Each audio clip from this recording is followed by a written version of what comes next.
Can everyone see? Yes. Okay. Okay, so I just wanted to start with this particular photo. And this photo was taken, if I'm not mistaken, in 2019. It was the inauguration of a museum in the village of San Lazaro. I may be wrong with the date, but the picture is what is important. What was being inaugurated at this point was, it is called El Museo del Pueblo, and it is actually a celebration, is La Fiesta del Pueblo in San Lazaro. And it is organized by a guy by the name of Hugo Carrillo, who is a very passionate guy as it relates to collecting Maya artifacts and exposing them. This museum is actually very creative. Why? Because it is in the outdoors. It's not a museum that is housed within any specific building. And what he did is that he displayed artifacts of Maya history throughout his land behind his house. Actually, he created trails, and within the trails you can find different artifacts, and each artifact would have, of course, a description of what or of its significance itself. But I wanted to start with this picture, particularly because it is a very cute. A lot of people say, it's a very cute picture. But here you see Hugo Carrillo's mom and dad, actually, who are elders, and they are hugging the son of another guy by the name of Andy Chuk. Now, Andy Chuk is the guy who runs the Facebook page, Belize Yucatec Maya. It's a very popular page when it comes to history of the Maya up north. And the point I am trying to bring across is that even though we have gone from generation to generation, there is a connection. There is a deep connection to who we are. And it is only when we can make that connection and when we reach out to make that connection, that we can make it. So I wanted to start off today with this image, but also with an excerpt from a poem that I wrote some time ago. The poem is called I Apologize. And it goes like this. Dear grandfather, I write to apologize. I feel deep within that I have hurt you. I forget my root at times. I apologize, grandfather, for I have disconnected from you. Like a selfie picture, I tore an image away from my roots. I apologize, for I have forgotten your language. I got too scared and ashamed of who I was. I wanted to fit in. I disparaged my semantics. I deceived you. For that, I apologize. I apologize for feeling ashamed, for negating my Maya-ness. It's not an excuse, but these modern times cause me to be depressed. I apologize, grandfather, for fearing your spirituality. My mind was in a blocked state. I saw your traditions as insane. I apologize. I apologize for feeling belittled, less, or backward.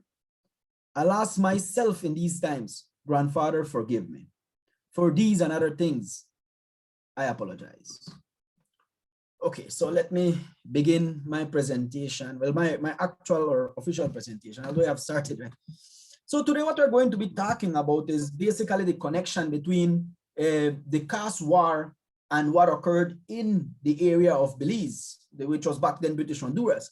Now, a lot of people would say, as I had stated earlier, there were impacts of the caste war directly felt in this territory. Of course, you cannot contain any war or any confrontation between a particular border.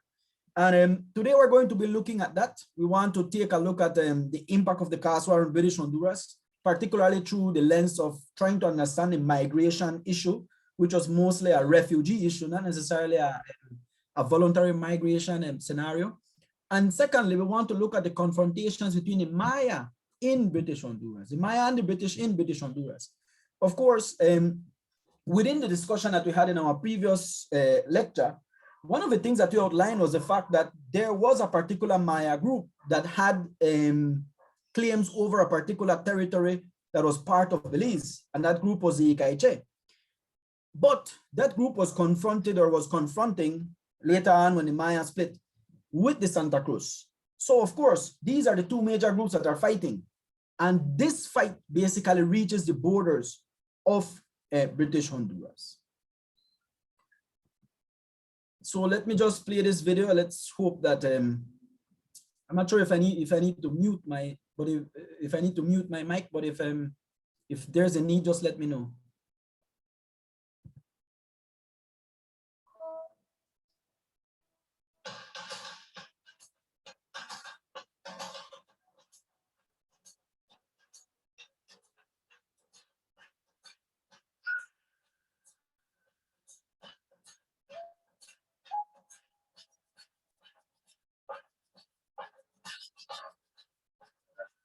We brought along with him the Maya language.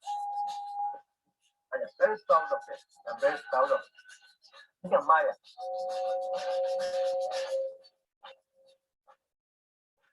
Juancho is the name of my great grandfather. He was a Maya rebel of Santa Cruz. It was not just a fact, but it was the creation of nearly the entire north of Belize, part of the west. For boundaries were set.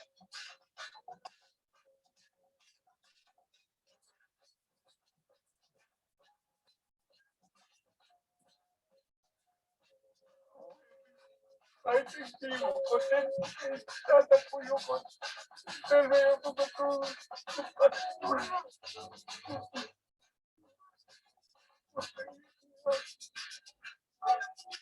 Oh,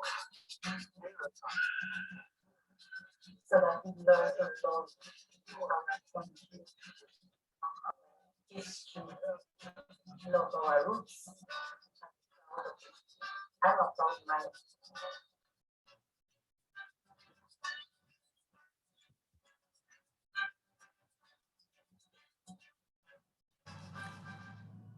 Okay, again, this was part of a project that was done by St. John's College, where most of the graphics that I am using to show you the location of the place and the different confrontations that occurred were taken from an exhibit, which I think, I'm not sure if I've shared it with David. David, no sé si ya te di el link de los graphics. You say that again? Have I already shared with you a link that takes you to the graphics of the Kaswar that we created? No. Okay, so I can share that as well when I send you an email with everything that I've presented. But that basically breaks down all of the different confrontations that occurred. And it also pinpoints key locations. So today what I'm going to be doing is that I'm going to be giving you a synopsis of some of the activities, but even this synopsis, gives you a good idea as to what was happening in the settlement. First of all, we need to understand, as I had stated, that there were two different groups in this particular confrontation as it relates to the Kaswar and British Honduras. When we relate to the Crusoe were not necessarily a group that migrated directly into the settlement, but they did have confrontations with the British as well. In fact, what you will note is that the Crusoe were reaching so close that they maintained control of some aspect of the northern areas, actually primarily southern Yucatan. But they maintained a very good relation with the British, primarily because if you recall from our previous presentation, the Maya, the Crusoe Maya were maintaining a trades deal, we could say, with the British. The British were the ones who were providing guns and ammunition, and they, of course, continued fighting against the Yucateco and Mexican forces. However, the British, at this point, of course, the borders were not defined. Some of the British were going into the territories that the Crusoe controlled. And when they did so, the British, or the English in this case, paid rent. And their rent was paid through weapons. But there were instances when refugees, which means people that are running away from the war itself, came into British Honduras, that the Crusoe generals would basically send their troops to get into Belize or into British Honduras at this point, grab the deserters, which are soldiers that are running away from their army, deserting from the Crusoe army, and also refugees that are running away from the war itself. And the reason for it was, one, they wanted to bring back soldiers to keep their army strong. And secondly, they were charging rent from some of these refugees. Now, obviously, you would imagine that whenever the Crusoe would do something as such, that the British would get upset. Because remember, the British come with this mindset of sovereignty. where you have to respect to get into their territories. And I think the Crusoe, by and large, had the same mentality. So in one of these occasions, when the Crusoes sent their soldiers to come and pick up some people in this territory, the British officials were very upset, and they decided to send some officials, some soldiers, to demand an apology from the Crusoe. Unfortunately for these officials, the Crusoe generals basically captured them and they humiliated them. What do we mean by that? They made them do things that they did not want to do. For example, they kissed one of the leaders on their cheek. They got them drunk, and they did, a lot of things to basically belittle them, we could say. The emissaries were basically humiliated. And then the Crusoe also demanded the supply of gunpowder. Now, what I want you to understand is that at this point, the British are very fearful of a Crusoe invasion.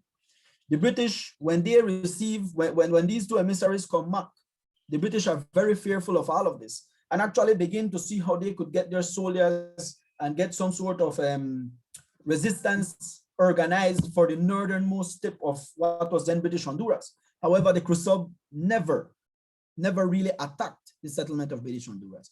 So what you can see is that although the early, we could say the early relations was about business and there was a cordial relation, the British were also very fearful. And the reason for it is because they knew that they did not have the full capacity to defend against the Crusoe or to defend against a combined Maya uprising. And it is for that reason that on many occasions as well, they tried to sign a peace agreement with the Crusoe, although this never really came into fruition. So that's the story with the Crusoe, we could say. Now, when we take a look at the Icaiche, as you remember, were known to be the Pacificos, primarily because they signed a peace agreement with the Mexicans. However, the Icaiche guys, as it relates to British Honduras, were known as Los Bravos. So let's see what happened with the Icaiche. One of the things that we need to understand, if you take a look at this particular map, is that the Icaiche claimed parts of northwestern Belize, as you can see in this map right below right there.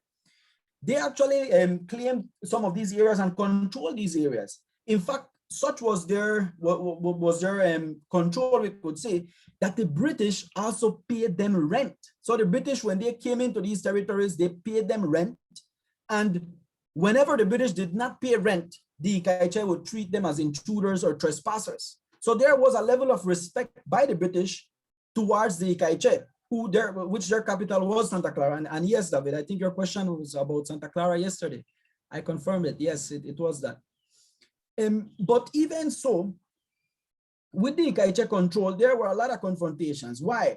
Because there were times when the British just simply wanted to encroach and not necessarily pay the rent. And of course, this created a lot of frenzy between the British and the Icaiche, and the British were quite upset about this. The reason for that is because the British thought that they had a free area just to extract the logwood and mahogany. Mahogany was the main product at this point.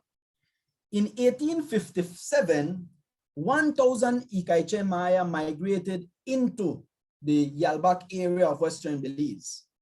This particular area right here, I think you can see the amount of names here: Yalbak, San Pedro, San Jose, Chumbalche, Holotunich. All of these areas were basically created primarily by the migration of the Icaiche Maya into Belize. Of course, they were running away from the warfare itself.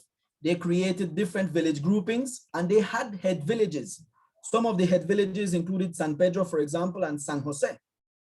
Now, what I want you to understand is that this group separated from the Icaiche. They were tired of all of these things that were happening, and they decided to separate themselves and basically run away from all of these confrontations. And as a result of that, the British here saw an opportunity. The British said, all right, so we have a separate group coming into northwestern or deeper northwestern Belize. And as a result of that, the British say, all right, let's be friends with them and let's use them to fight against the Icaiche and to fight against the Santa Cruz if we need to use them against the Santa Cruz. So eventually this particular group of Maya that came in were renamed or renamed themselves San Pedro Maya.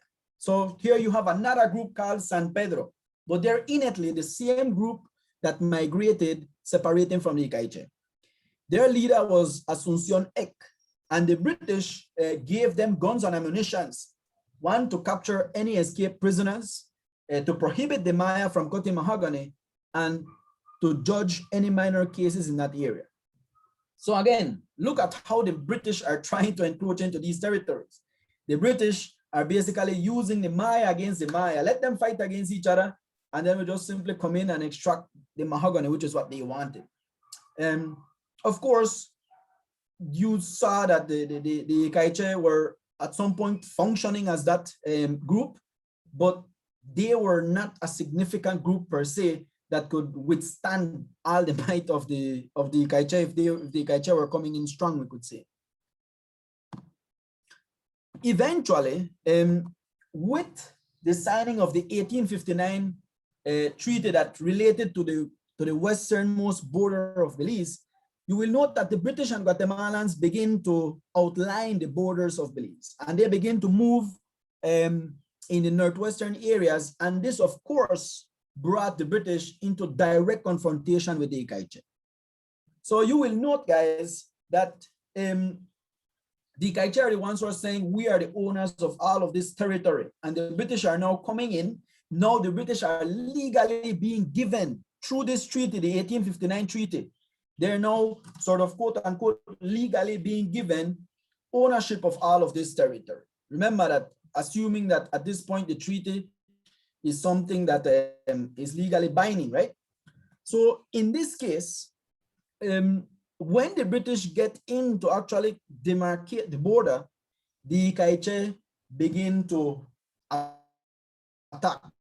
You understand? The Icaiche were particularly very adamant that they were the owners of the forest below the Rio Bravo. And also you will note that they were not only talking about this is our territory, they actually made attacks. In 1866, the Icaiche attacked Quam Hill, they captured prisoners, and the British had to pay for their release. That alone tells you that the Icaiche had some power, and the Icaiche was becoming a threat to the British settlement, such a threat that it was harming the stability of the colony itself. And as expected, the British turned to the San Pedro Maya for some help, but the San Pedro Maya only managed to get 75 men to go and fight. So obviously this was not enough for them to put up a resistance against the Icaiche. So again, what you begin to note is that the Icaiche actually have a significant force, and the Icaiche continued the policy of saying, we are the owners of this land. You can say whatever, we are the owners. You understand? And again, I bring you to this whole idea that the British and the Guatemalans, and we could even go back to the Spanish, none of them respected, at least at this point in the 1800s, none of them respected Maya sovereignty over these lands. They believed that the Maya were just simply taking over these lands, or not being cognizant that this area is now their area or their land. So please make note, all the forests below Rio Bravo were for them, the Icaiche, and that's what the Icaiche were basically fighting for. Marcos Canol came into the fore at this point as well. Then we have one of the most famous battles that occurred, the Battle of San Pedro. The Battle of San Pedro, guys, is a battle that basically occurred as a result of chisme. I could say, I'm sure you guys know what's chisme, right? Gossip. And the reason for it was because at this point, the British Honduras Company were basically very annoyed at the fact that they had to fight against the Icaiche. So what they began to do is that they began to subcontract the work so that they would not have to directly deal with the Icaiche threat. And when they subcontracted the work, they brought in some Yucatec agents as well.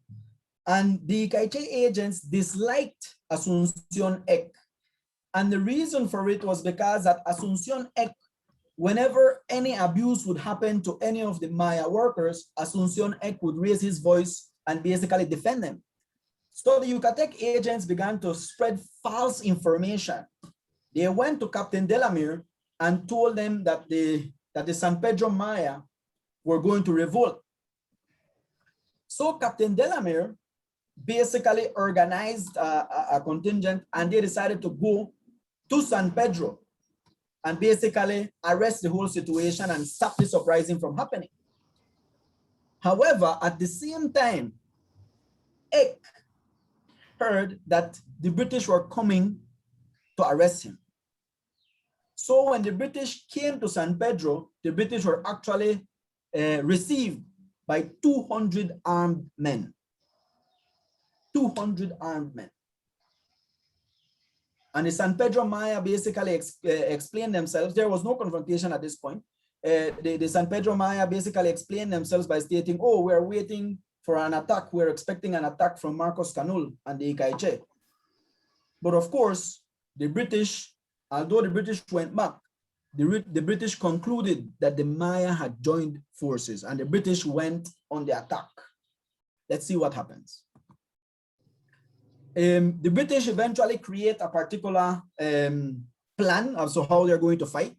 They were stating that they were going to seal the northwestern border at Blue Creek, and then a second detachment would block the escape to the New River, and then a larger detachment or force would come from the south, right? So what they were basically trying to do is to surround the Maya and give them the option of you either surrender or we're going to finish you.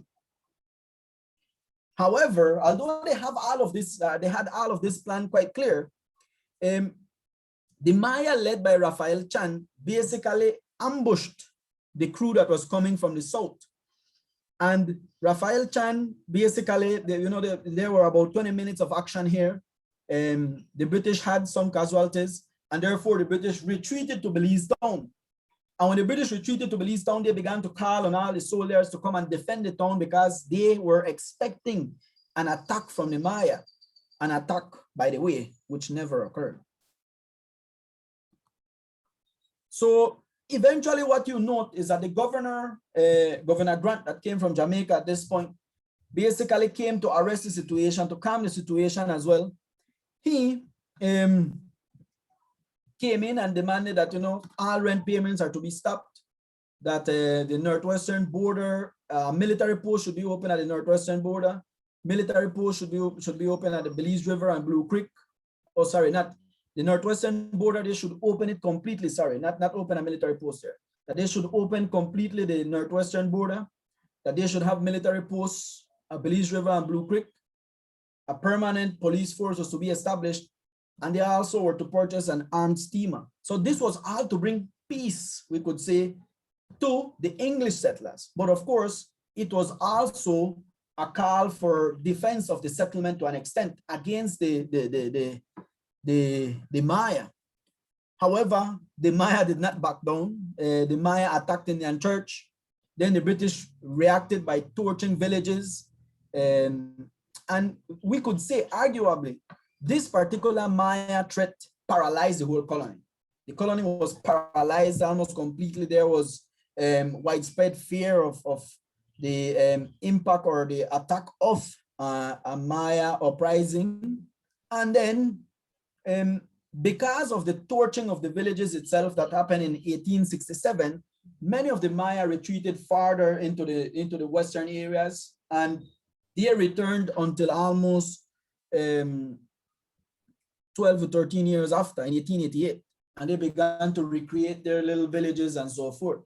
But throughout all of this period, I want to make clear that the Maya did not renounce to the idea that it was their territory, it was their land, and that the British had to pay rent to them. Delmer. Yes. I just want to contribute something, no? In our history here in Benque, we still have that episode with the first families who came, the Novelos family, who started a sugarcane plantation instituting a distillery, and they had to get the permission from a Petch. I don't know if he was a general, but he was. Yes, yes, he was our general. He came after. He came after him. After Canul was removed, Petch right, claiming, in. and Petch claimed that this was part of the Mexican Maya territory. I mean Benque, you know, and we're talking about the 1800s. Santiago Petch is his name. You're right, Santiago Petch. That's one thing, no? The other thing is that how, maybe you can relate how this whole resistance kind of contributed to Belize being formally declared a crown colony, no? Which was up until 1862, it wasn't. Well, actually, the resistance itself, the British thought that at this point, they thought that the crown, although we were a colony to an extent, and later we were declared into a crown colony by in the 1870s, the British thought that by British Honduras becoming a colony, a crown colony, sorry, that the crown would make more investments as it relates to defending it. So that is one of the rationales as to why they moved towards making it a crown colony, because they thought that the investments towards resistance were not enough. And they thought that making it a crown colony would, to an extent, pressure or even force the crown itself to put more investment into defending the territory. So the British, I mean, the Maya resistance had a lot to do with that as well. And of course, later on, you will note that the Maya, once they are a bit subdued, the British do later enforce their sovereignty over the full territory. To an extent, we could say the British enforced their territory against the backdrop of the Spanish, if we're talking about the territory itself, but they continued fighting with the Maya for a long time. So by 1870, Canul visited Corozal town, and just to show you the amount of power that the Icaiche had and that the Maya resistance had, that when he visited Corozal town, it is said that he was coming in to negotiate a trade deal, but everybody was so afraid that everyone fled the town itself. Then eventually, by 1872, there was another battle happening. A contingent of Icaiche left Santa Clara for Orinjuak. In that particular battle is when Marcos Canul was shot and killed. And that, to an extent, sort of was one of the last times that the Icaiche Maya formally attacked the British colonial system. The Icaiche Maya retreated, although they continued demanding rent and they continued making, of course, their propositions. Eventually, we'll note that their population declined in the 1800s, primarily because of diseases in the area. And then eventually, by the time the 1800s ended, they were already being incorporated into the colonial project. Many of them were removed from Yalbak, and actually, you will note that some of them went to the areas of Cayo as well, even Benque. Some of the people that were removed from Yalbak were taken to Benque to populate some of those villages. And then, of course, you also have the story of San Jose Palmar, which is another group that was basically removed, but that occurred until the 1930s. And that particular story is basically what Maximo, the book Maximo, is all about. What it tells is that it tells us a tale of sovereignty and ownership, where there's a clash of ideas, where you have the BEC, Belize State Company, basically backed by the colonial authorities, and you have the Maya, through occupation and through their notions of what land ownership should be, defending their territory. And one of the things that is different at that point in the 1930s is the fact that the level of resistance by the Maya was not as high as per se in the 1860s or 1880s and 70s and 80s. And that's one of the reasons as to why the Maya sort of accepted the whole notion of being removed and being taken to San Jose Palmar. But even so, one of the things that all of you need to realize is that whenever there's a forceful removal of someone, people go through a traumatic experience. Imagine they had to leave their village, they had to leave their cattle, their homes, they had to leave the spaces that they considered or that they were familiar with, the space that they considered home. They had to leave that connection to the land that they had there. They had to leave their lifestyle of farming. In the case of San Jose Palmar, they were brought into Orinjuak, placed in barracks, and they were not, to an extent, given the opportunity of having arable lands. So you could imagine the amount of people that suffered there, people dying there, because they were not used to working for somebody else. They were used to producing their own food and having their own subservience. So that's one of the impacts, we could say, of the caste war. But I also wanted to share a bit on partially what happened with the West, and in this case, San Antonio. The story of San Antonio, my village, basically traces way into this area, just to show you that during the caste war itself, the Batabs, which are village leaders, basically identified families and instructed them to migrate south so that they could keep the race alive. So the bloodline was also something very, very important. And I want to leave you with a quote that, well, I hope that that David allows me to say this quote, because it's not such a bad word, but you know, it's one of the statements that Maximus stated, and it's in the book actually.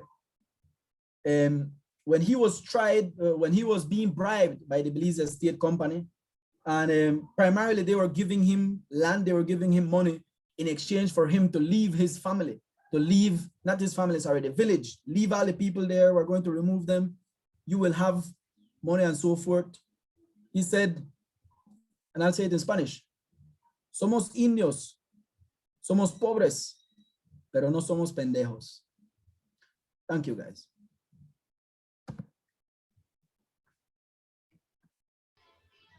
Sorry about that, David. No, that's, I guess our students use that word every day. No somos pendejos, sí. Delmer, thank you very much. No, I was thinking, and I opened since we have a few minutes, I wish we could engage in a couple of minutes, 10 minutes discussion here. And maybe if you can put on your cameras and engage in conversation with Delmer, this is a very good opportunity. If you have questions to ask, now is the time. I believe it was a lot of information, but very much to the point, and that's very important because you have been given the essence of the narrative. So, any questions you'd like to ask? Any perspective you may want to share? I mean, on Monday, Delmer gave us the background, no, to the whole story in Belize, the caste war, the reason why we are here today, because all of us can trace some kind of element in our ancestry and our story, our family story, to the caste war. And today, kind of everything was brought home to us. To the west, to the north, no, of Belize, and many things come to my mind. But we want to hear from you. We want to hear from you. What do you think? What stays with you from these presentations? And if I don't get people involved, I will call on you. No. But one thing that stays with me and what came to mind when Delmer was saying about the treaties, how these Europeans, the British, and to some extent the Mexicans, how they went ahead and do a treaty, irrespective of the treaties that had been signed before, no? the Mayas with the Mexicans, and then at some point using the British as the witnesses to the treaty. It would be interesting to see what the International Court would have to say about this. No, Delmer? Yes, yes, it actually, I think it was something debated as well with the ICJ issue, you know, the Maya settlement Yes. in this territory. There were issues about that also being flared around. Right. Yeah. But Zena, what stays with you? Zena is a very bright student, like all the students here, but you're a bit apprehensive in sharing. Zena, what stays with you? Well, And likewise, the rest of you, what stays with you? what stayed with me was probably reflecting back on our previous classes, when Mr. Delmer talked about how the British were kind of sneaky in making the Mayas fighting against themselves. And you made me reflect on the song you played for us last time, and it's like, imagine if their own people fight against each other, like much more we can do if we work together and we actually put our minds into setting a goal and achieving it. Like, it just made me reflect on that and a bit. Right. Right, Zena, and that's the story, no? Conquistar, dividir es conquistar. And I mean, it's so common, especially in situations Belize is going through with the unions, how the powers that be try to coerce or to bribe union leaders and divide unions, no, to weaken them. So that's a very good point that Zena raises. Anybody else wants to contribute? I mean, it's not every day that you get somebody like Mr. Well, if you allow me, Yes. David, I wanted to share some. Okay. Can you hear me? Yes, Yes. I think my internet was Uh-huh. okay. One of the things that I wanted to share as well, because I teach Central American history as well. I lecture parts of what happened as it relates particularly to the liberal takeover of Central America in the 1800s and in the latter part of the 1800s. And one of the things correlate primarily with what was happening in the Kaswara as well. Why? Because there was a flag of modernization and there was a flag of progress. What do I mean by that? That people were being sold, well, we're going to have better infrastructure, we're going to have better ports and so forth. But all of these things were happening for the benefit of particular groups. In Central America, you have the creation of the coffee elites, you have the creation of the banana republics and so forth.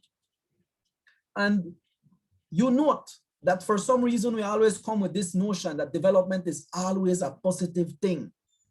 Yet, in this case, the Maya and indigenous groups, if you take a look at even today, the indigenous are still the #1 group of people that are taking care of the environment the best way possible. But we're still being sold the idea that those lands that they're protecting in communal lands are underused, are not put to the benefit of everybody, of the nation, or of the world. And a lot of times, those injustices happen in the name of development. And we all celebrate the roads, we all celebrate the construction and of just these constructions and so forth. So that's just something that I wanted to share as well. That is very true. So, which means that in the end, progress is not necessarily development. El progreso no es desarrollo, necesariamente, no? Development is much more than just progress. Yes, what says you, Shamira? Yes, Mr. David, well, like Zina said, like the division of the people that they try to do and what they caused and the events that occurred. It really make me reflect that now we are here and we are as well divided because we have different cultures and sometimes we don't accept, other cultures here in Belize. So I think we are still in the same situation. Right. Very good. Alexis, what do you have to say? I was just thinking that it's sad that the British, like, they weren't, well, the Mayas, they didn't have respect from people that came into their land. And I think that's a similar case to today because a lot of people can come from outside of our country and they claim that they want to develop it, but they still have more rights and more opportunities than people who are actually Belizean. Right, Alexis, and in this scenario, you heard Mr. Delmer talk about the Belize state, how they displaced some of the Mayas from their land. Alexis, what you just said brings to mind again the multinationals. Who do you think the multinationals are today? Then we'll proceed with Gian. Who are those people that in the name of progress, they claim to want to develop, and with the story being repeated? Can you give us examples? Uh, who I think, like, who I was referring to. Yeah. I'm just thinking, like, in general, maybe people that build resorts and like people that have money and have locals work for them. Yes, it's good that locals work for them, but they're still destroying our environment and whatever. Right. Very good point. Yes, Gian. Well, what's very interesting and what Mr. Delmar said is that or I could reflect on like having family coming from Mexico, especially, or from the Yucatan area, and I have like close family. My great grandfather, I think he was in the or great no sé qué, pero uno de mis abuelos estaba involved en uno de esos, no sé si era el Cast War o like, no sé qué, pero en eso él vino para acá.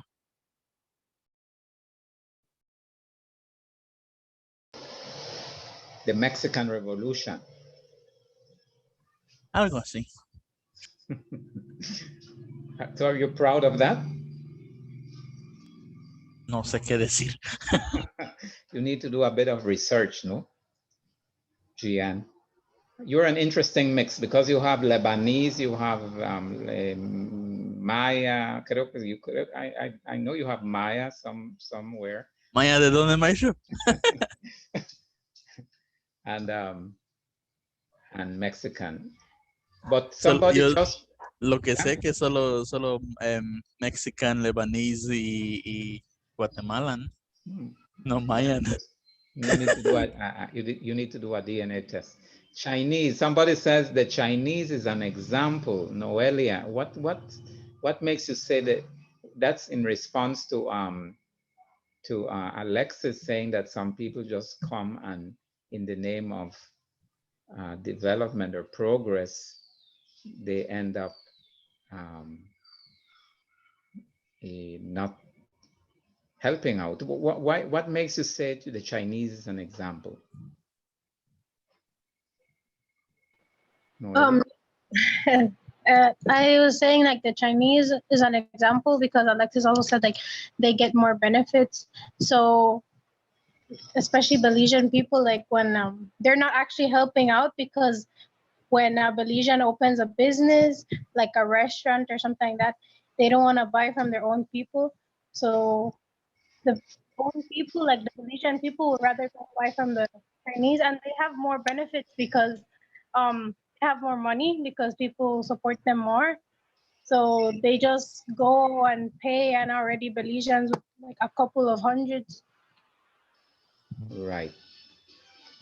Right. And we have heard, no, about all these taxes that are not being paid, and the Chinese are. Mister, hasta los hindús y los hindús y los, no sé qué son los otros unos, de igual son una mezcla de ellos, que that they pay a little bit for and make people work for so much hours for a little bit of money. Okay. Yeah. Interesting, no? Interesting. You know, sometimes you have some of the establishments that they don't give you a receipt from the the machine, the sales tax, meaning they are charging you the sales tax, but they are not paying it. No, so we have to all take that into consideration, no? Because right now with the claim that the government is lagging in the collection of taxes, that has to come into perspective, no? That we also need to put this at the public's view. If not, we end up being part of the problem. No? Anybody else? Yes, Mr. David, I was just going to add about them because those the Chinese and the Hindus, they have the capital to buy the resources here in Belize. That's why they have the advantage, I would say. And the other thing is that I have one of my friends. He is trying to sell his land, but he says he's not going to sell it to a Chinese or any other person. He prefers to sell it to someone here in Belize, but like I said, they have the capital to buy the resources here in Belize, so that's why they have the advantage. But that's a problem, Shamira. The Belizeans Yeah. don't have the capital. Yeah, they don't have the capital, yeah.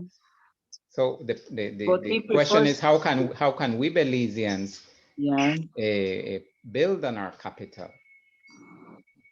Well, I think we should start making our own businesses, but like I said, it's really hard here because it's the taxes are very high and everything is expensive. So right. Yeah. Plus, I mean, there are so many cultural factors in the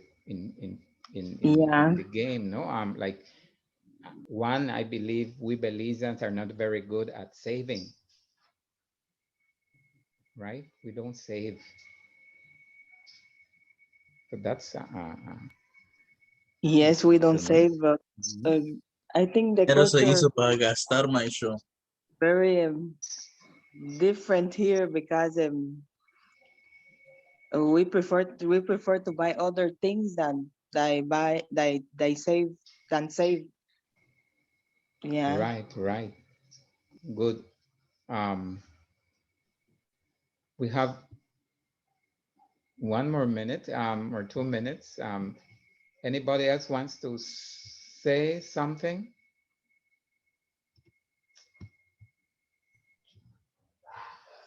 Maestro. Jeremy, Maestro, yeah.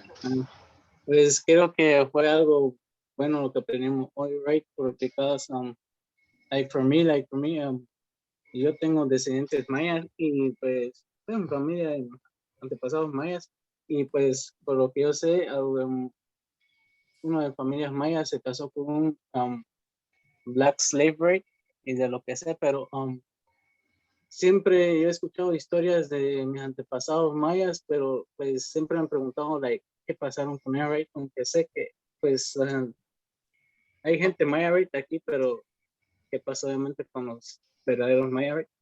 Y porque aunque esto, por ejemplo, como yo en familia, pues uno de mi familia like, habla maya, right? Y como que yo ya ya no entiendo lo que hablan porque me hablaban antes maya pequeño, pero ahora ya no entiendo nada de lo que hablan.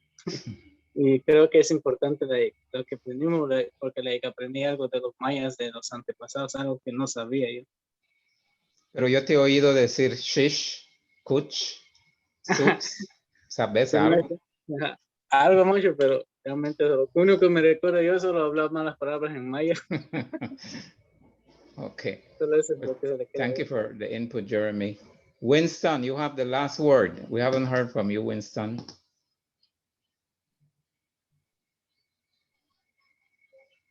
Winston creo que se durmió.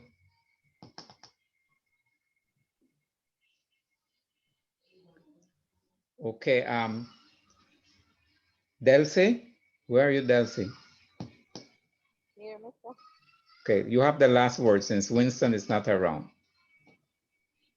Well, What do you say? Well, that my overall is that it for me it's difficult to learn more about the word, how to pronounce the I don't know, mister, what to say. Okay, that's fine.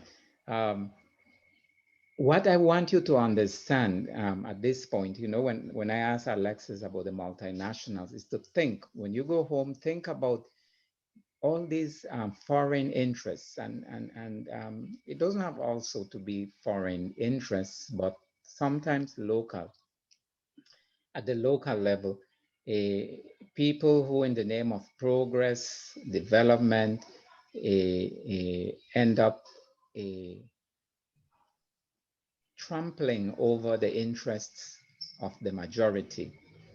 If you read the book Maximo, you find the story about the Belize State and Produce Company, a multinational that owned a big portion of the land in Belize and ended up displacing a group of people for their own interests with the aid of the government of the day. Now, when you think about the multinationals, these foreign interests, Alexis mentioned, you know, these huge hotels. You go to Placencia, San Pedro. With the Ashcroft interview, you were able to see the huge development, the hotel. Anybody remembers the name that is being opened soon in May in San Pedro? That belongs to Ashcroft's son. That's another example, no, of huge investment. Think about all these multinationals and big time interests. The Belize state ended up physically displacing these people from their land. And Mr. Delmer spoke about our affinity, our connection to the land. In what ways are these big time companies now disconnecting us from our own identity, spirituality, our true self? You can think about all these. When in the first days of class, we talk about the new forms of colonization. How do these forms of colonization end up alienating us from our true selves? So that's for you to think more on. So thank you very much, Mr. Delmer. We wait for the PowerPoint presentations and the links. And we have a gift for you. We have a t-shirt from the school, but I have to find a way to bring it down. Maybe we can take it. Up. No, maybe this will be a reason for some of us to travel to your beautiful community of San Antonio and bring it down to you. I guess everybody knows you there, right? In San Antonio? Yes. You just come and I just asked for where for Mr. Delmer. Okay. You won't Okay, ask for Zip because Zip. 80% of the community is Zib, so don't ask for Zib. All right. Okay, that's a good piece of advice. So thank you very much, Delmer, and thanks to all of you for coming. We will be putting this presentation on the classroom for you to go back and review. So have a good evening. All right, Thank you, for Mr. having me. Delmer. Thank you.